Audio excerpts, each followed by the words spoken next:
Hello and welcome to this episode of the Buried Rat Podcast. Today I'm going to be talking about time. Now this video is very heavily scripted, so just keep that in mind while you're listening. What is time? Britannica defines time in terms of physics with the following. Time, a measured or measurable period, a continuum that lacks spatial dimension.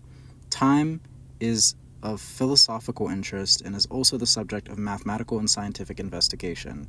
As you can tell by this definition, time is very difficult to define.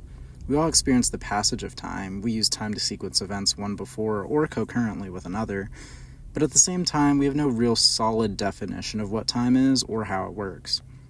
The more we ask questions, the less it makes sense. In this video, I want to explore time through the lenses of philosophy, science, and religion. Philosophy. One philosophical idea is called presentism, where the present is essentially all that matters. As conscious beings, we're able to have a vivid and mostly accurate awareness of our present moment. We can use our senses, taste, touch, sight, smell, and hearing, to gauge our surroundings in the present moment. But when we look into the past, we often have a fuzzy or misdirected memory. When we look to the future, we can only really have anxieties of possible events rather than solidly knowing that something will or won't happen. For instance, we make plans, but you can never truly know if you'll be able to attend. A freak accident can occur while you're on the way, you can completely forget about it and not go, or a number of other unforeseen delays can cause you to not be able to show up, meaning that your future is not as clear as you thought. There's a growing past theory, which implies that the past is definite because we have proof like fossils, documents, and now audio or even video recordings. We're sure of our present because of our senses, but we're not sure of the future. Another theory is called eternalism, and it states that there isn't really a difference between past, present, and future, only differences in our subjective experiences. So these are all the different, well, not all, but a few different philosophical viewpoints on what time looks like. Moving into science, we typically think of everything as occupying three dimensions, since we're three-dimensional creatures. Length, width, and height are the three things that you need to be able to locate or accurately describe any shape of anything in our observable universe. Albert Einstein took this a step further and added the concept of time as another dimension attached to our existing three dimensions. Not only that, time exists on a continuum with space called space-time. This discovery also challenged previous notions of gravity, originally defined as the pull two objects have on one another. For example, a rock will fall from a cliff because the Earth exerts its large gravitational pull on that rock. With Einstein's theories, gravity was instead defined as a warp or a bend that an object has in space on space-time due to its mass, which then causes other objects to enter that warped area of space-time. This can go even further into the ideas of like light cones and other quantum physics, but I'm going to stop it here.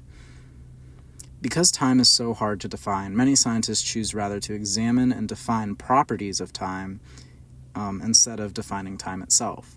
Unlike space, which can occur in any direction, time appears to only function in one direction. In English, we say time moves forward, in that our events happened in the past are behind us.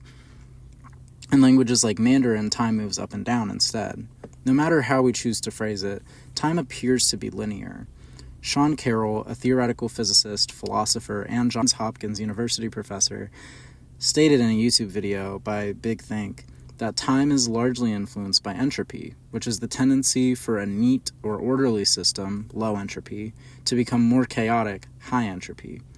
For example, if you shatter a very delicate plate, the chances of all the pieces naturally coming back together the way they were are slim to none. It's technically possible to gather every atom for every single piece and have them reordered and bounded back together exactly the way they were, but it's not very realistic for that to happen.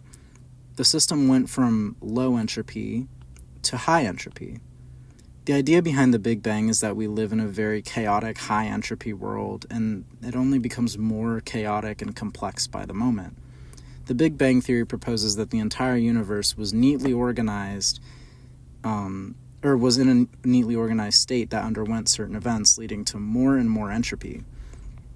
This theory essentially states that if we were to trace back every atom's journey to where they originated, there would be some low entropy, highly organized place, but the Big Bang set in motion the ongoing entropy in the universe. This is another way to look at time. Time is just the entropy of everything as it moves forward, because decreasing entropy is almost impossible once it begins. Lastly, I want to talk about religion. Many people believe that religion and science are two polar opposites, which is not always the case, and that's another topic for another episode. But I wanted to describe how certain religions view time. In Christianity, there is a clear sort of span of time. The opening lines of the Bible literally say, "in the beginning," implying that there's a definite start to the universe. The Bible also describes that time is perceived differently between the mortal and the divine. God and presumably other divine entities like angels are eternal, while humans and other earthly beings undergo the processes of time, having an eventual beginning and end to their lives. For the most part, with Christianity, it is viewed as linear, meaning there is a defined start, middle, and end, and it only travels in one direction. Some Eastern religions see time as more cyclical through the concept of samsara, which can be seen in both Hinduism and Buddhism. In Hinduism, samsara is defined as the cycle of birth and rebirth. To many, this means being born, carrying out your life, and then succumbing to death or destruction, and having your soul, for lack of a better word, enter a different bodily vessel in accordance with your karma during your life, and then the cycle continues. Many traditions see the cycle of birth and rebirth as what happens when you are not in tune with your soul. If you participate in various spiritual practices that allow you to be more in tune with your spirituality rather than your physical body, you will be able to escape the cycle of samsara.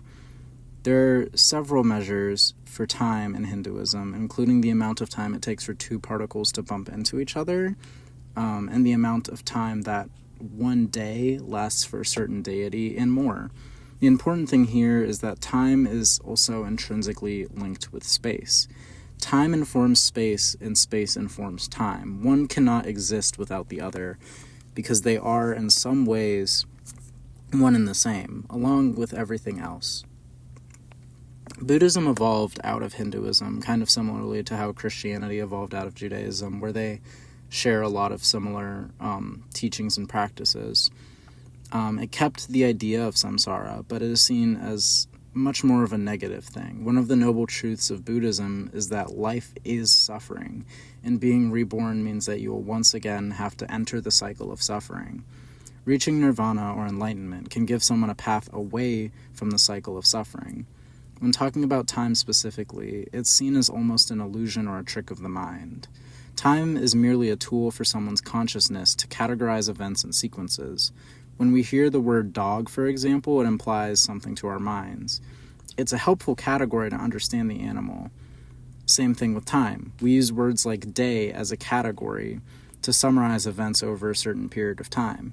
Animals don't have words to categorize concepts like time, but they still experience the sequence of events, like the sun rising, noon, sunset, etc.